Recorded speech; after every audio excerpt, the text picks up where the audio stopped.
Hello there, welcome back to the King-A-Thon. Scotty, you're not. We're looking at the Langoliers. Very long movie. Though, it's not the longest thing. Uh, it's not the longest Stephen King thing. The Stand, Hello Golden Years. Just 6 hours. But I'm not covering them during this. Good God, I wouldn't be able to do it. But, Langoliers, I've seen this a couple times through. They used to play this on the Sci-Fi Channel back in the day. I don't think it was when it was on back in 1995. My mom may have watched it. I don't know. Maybe she did. I don't know.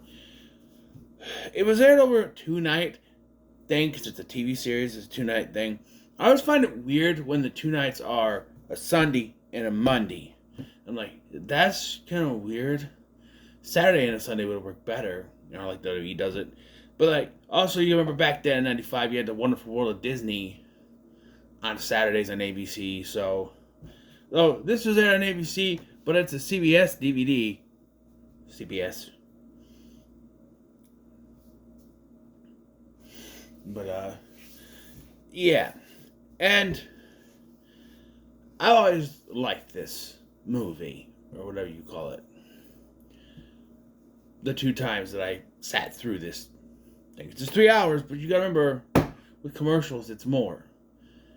Do you think, yeah, does it deserve to be 3 hours? Hell no. Everything is drawn out. Case in point, alright? Towards the end of the movie, when they get done, right? They figure out they have to leave. Takes forever for them to fill the freaking thing. And they build in this thing, and it might be from the book, I don't know, where when they're in that world, there's no flavor, there's no taste, there's no smell, nothing. There's nothing. There's nothing. So that later,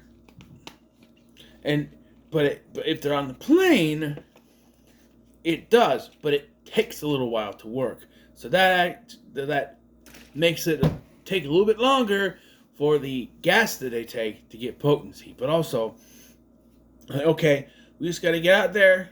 They leave. They fly. We got to fly through this thing. And it takes forever for them to find this wormhole thing. It's okay, we're going to do it. But they talk to themselves, and there's more talking in there. And then okay, we're going to do it. We're going to fly through. Oh, no, wait, we were asleep when we went through. Oh no, we have to fall asleep. Then they have to talk about how they're going to be able to fall asleep. And then it just goes on and on, like everything is. And there's this one guy, Dean Stockwell's character. He just takes forever to talk. I surmise that maybe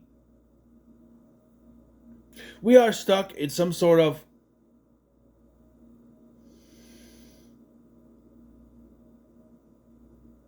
time dimension. Like that's how he talks. It's very Shatner-esque how he talks. It's like they said, we have to pad this thing out to 3 hours. There's so much in this. We have our main villain Toomey. We gotta go into his backstory. Apparently a lot of the stuff was in the book. But do you need to translate everything from the book to TV or movie? No, you do not. Because if you do that, you have a 3 hour slog. And that's what most of this is. There's some good points, like Bronson Pinchot's performance, really good. And like I said, I do like this. There are parts that are fun, but there are also parts where you feel like they're really trying to stretch the runtime out. And it gets to you. This opening, we have to see this opening.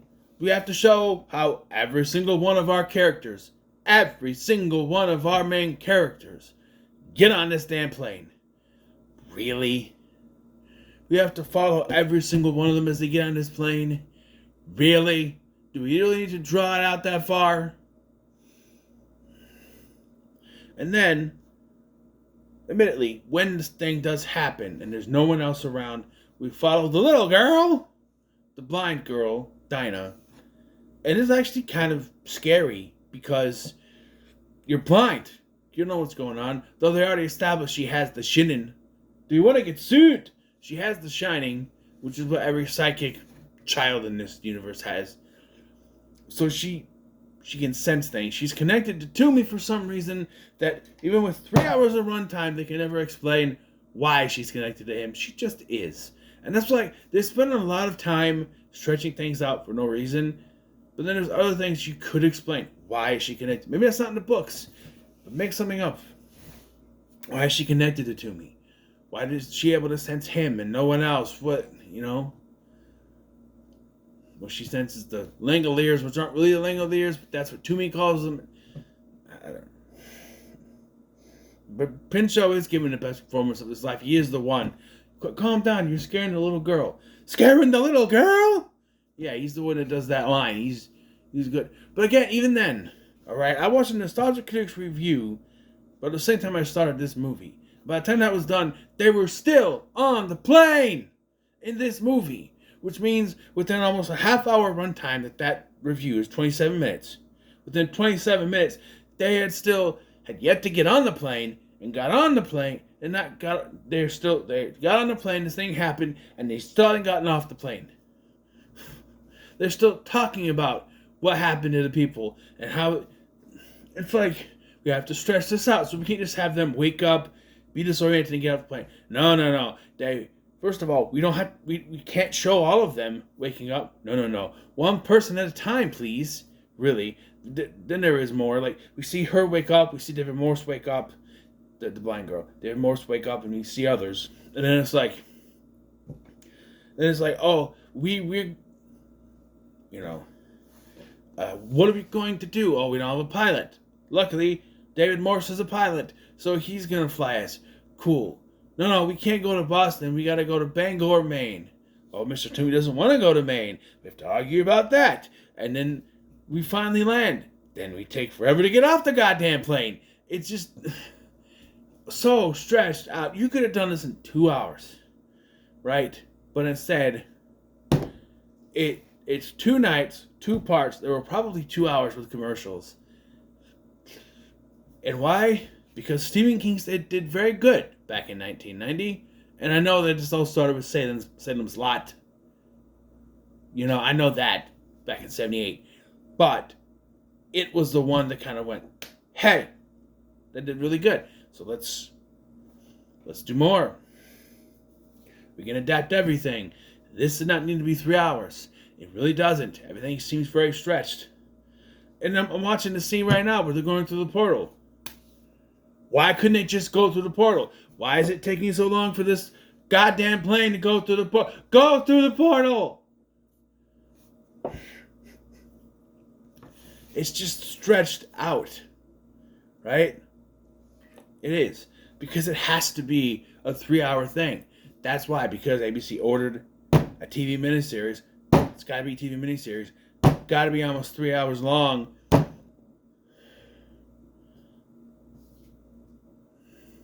Just does, I guess. But yeah, so once they get off the plane, they realize that there's nothing there. But no, like, before they even get off the plane, they're like, oh, I'm sure you looked out the window. I'm sure you noticed there's nothing there. Well, you know, they could have exploited that if you allowed them to get off the goddamn plane already. They're just sitting there. And then there's other scenes where they walk around and they're sitting and they're talking, and it's just like... And there's really nothing going on. And that's one of the reasons why I hadn't watched this in a long time. Because I know once they get to Nowheresville, nothing happens. Literally, nothing happens. They get there. They walk around. And they walk around. And they walk around. And they wonder why there's no people. And they talk about it. And they talk about it. And then... you have Dean Stockwell's character.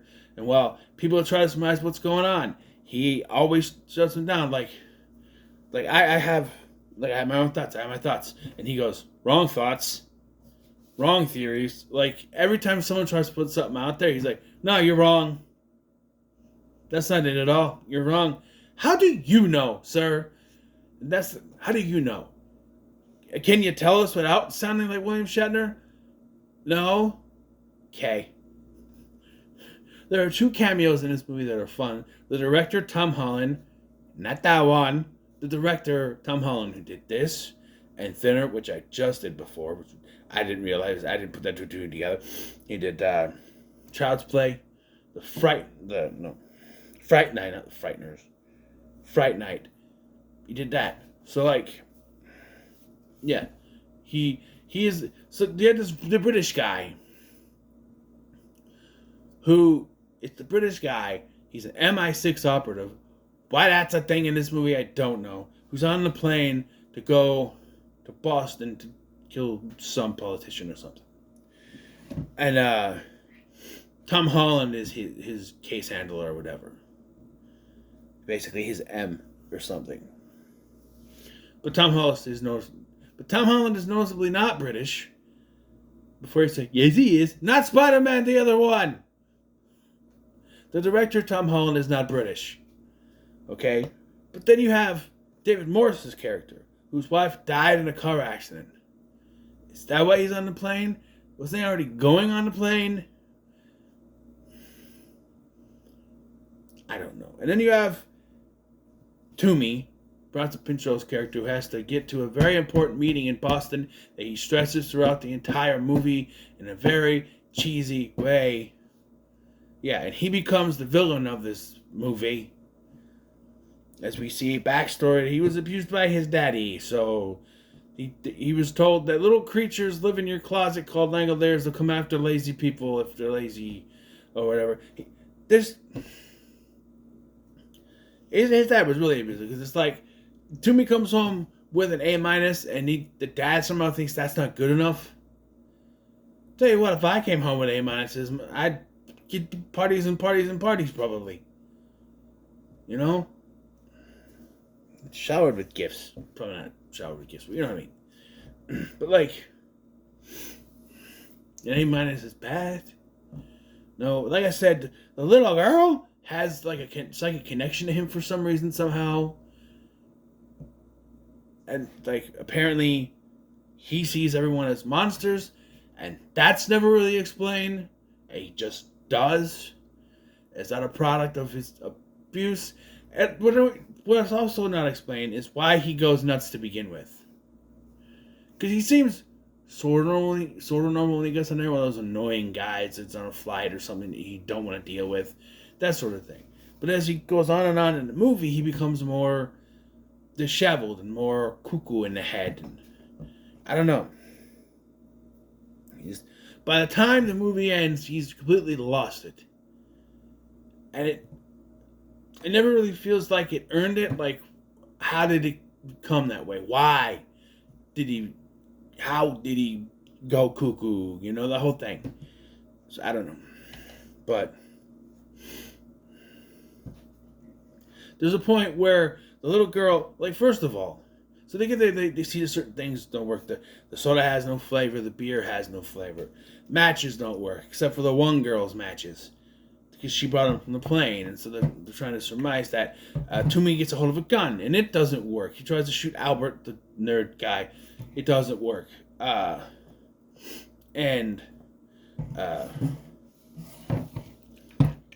then Frankie Faison is here, and he gets stabbed. And I'm not sure how they would be able to make knives not work. But, like, shouldn't there be some sort of catch with that where it stabs him but it doesn't go through him because it's not a real knife? It doesn't work like a real knife. I don't know. But no, he's able to stab Frankie Faison. By the way, Stephen King. Why is it the only 2 casualties besides the villain of this movie are the black guy and the little girl?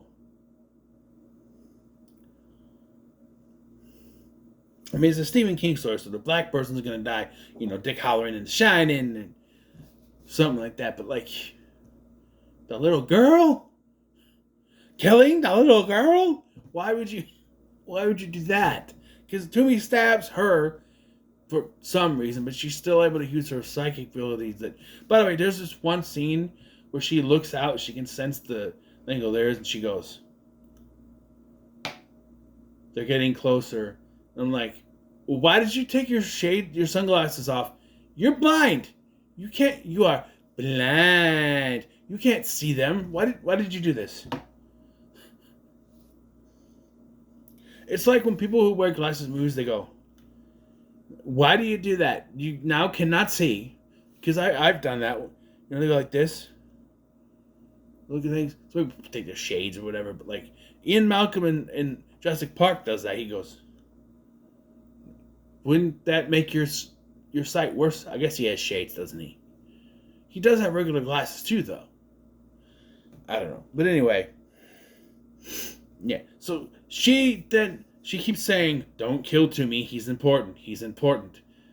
I guess he's supposed to be used to distract the Langoliers when they come, because she uses her psychic powers to convince him that his board meeting is happening right now, and they've come there to Maine. They've moved it just for him, and he runs out, and they're just having it on the tarmac. And Stephen King is his boss, apparently. And that's when he completely loses it. I lost money. Because when he first shows up, the guy's like, you didn't make money. You lost it. You can't go. He's like, well, I know I lost the money, but I'm still going. And they'll show that he's kind of nuts. But like, yeah. So he's going nuts at this meeting that's not really there. The Langoliers show up. They eat him off screen, and there's no two ways about this. The CGI is absolutely horrendous. It's terrible. It's one of the worst CGI shots you could ever see. That is well known. And if you're saying, well, maybe it looked better in 95. No, it didn't. No. Because I grew up with this. You remember. I grew up watching this a couple times throughout the years. No, it never looked good. It's terrible. And it was probably made worse by the fact that it was a last-minute decision. They wanted it to do practical effects with puppets. And at the last minute, they're like, nah, it'd just be easier with CGI. Take the time, do the puppets. It just looks terrible. I hear maybe they're going to do a remake of this, and let's do it under 3 hours, people. Okay? Let's just do that, because I could see if you were to take this story as a feature film, give it an hour and a half, 2 hour runtime, and cut out all the stuff they used to stretch out, it could work. I also have one little nitpick. There are all these characters. I can name them off right now. There's Brian. There's the British dude. He's important. His name's Tom or something. There's Dean Stockwell. There's the woman, Laurel. There's the teenager that's smoking. There's Albert. And there's Frankie Faison. There's Branch Pinchot, the little girl. And then there's just random old dude that you think would be primed to be a victim, just, picked off, and he just sticks throughout the entire movie. He's always there to the end. He survives. I don't think anyone says his name. He's just a random old guy. So, yeah. So, once they get the fuel working and they get ready to go and fly off, and it, of course, takes forever. They fly. The little girl dies on the plane. But,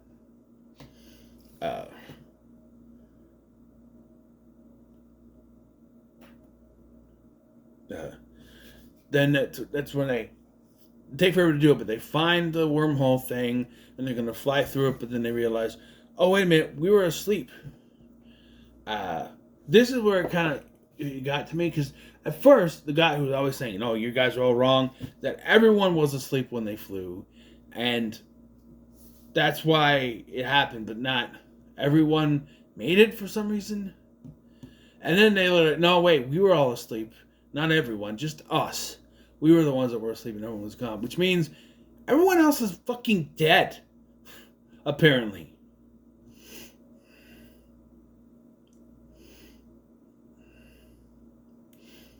But, yeah. So they bump up the cabin pressure so that they'll pass out, which is not good for your body, but okay. And they realize one of them has to stay awake so they can go through the thing. So British guy decides, well, I've got a lot of people, so might as well help save some, right? So that's a terrible accent. Anyway, so they fly through. British guy disappears, proving that, yes, everyone who was awake when they went through the thing died. Why that has to be a thing? Because when they get there, they're like, oh, we're this. This is what really confuses me and doesn't make any sense. Because when they get there, they're like, oh, we're not in another dimension. We're back in time. You see, time doesn't work the way you say it does. And then before Mark Ruffalo pops in, trying to explain, no, this is even more cockamamie than the time travel mechanics in Endgame, okay? They say time travel doesn't work the way you've seen it on TV or movies. You go back in time, you can't change anything because there's nothing there. And that's where they are. They're back in time. Langoliers are these things that are eating up the stuff that's left. Because once you move forward, you can't go back. So these things come and eat up the time to stop you. You know, stops you from coming back because there's nothing to go back to.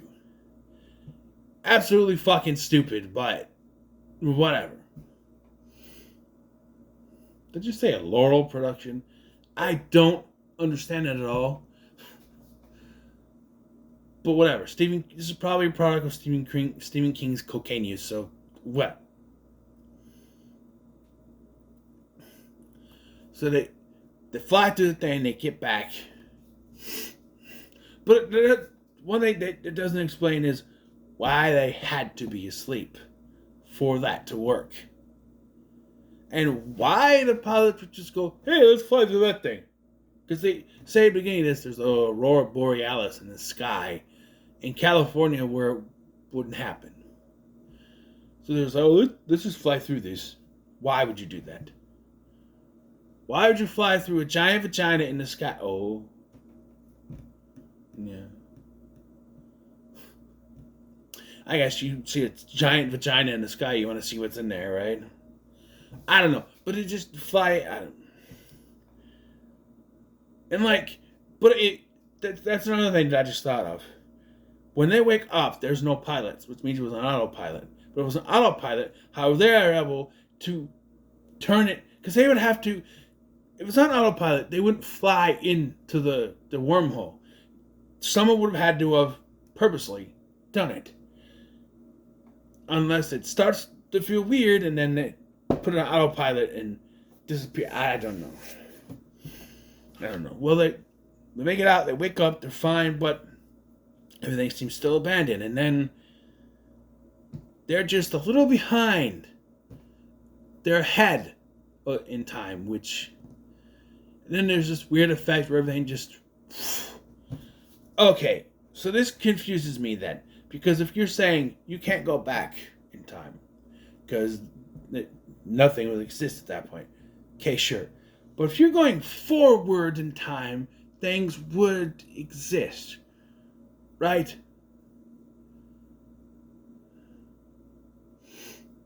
I don't know.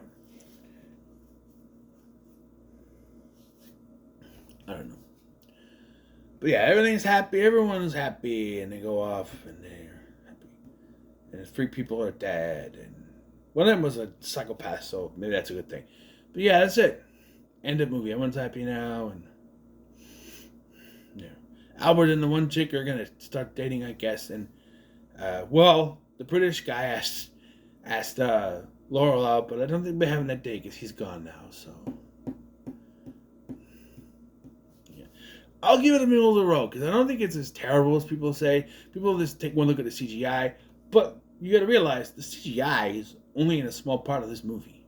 I went and walked in there for a second. The CGI is only in a small part of this movie. No, just so it's not in there that long. But I can see what people look at that. There are also some bad CGI with the plane and stuff, but. 95. Reboot into Johnny Quest show had better CGI than this stuff. Not by much. Anyway, so What are your thoughts on the Langoliers? Comment so much you like, share, and subscribe. Come back tomorrow. We're going to look at, for what is it, Cujo? Is that what's next? I don't remember what I had next in the thumbnails. We'll look at something, that's for sure. Until then, thank you for watching. I'm Sky, and I'll see you in the next one.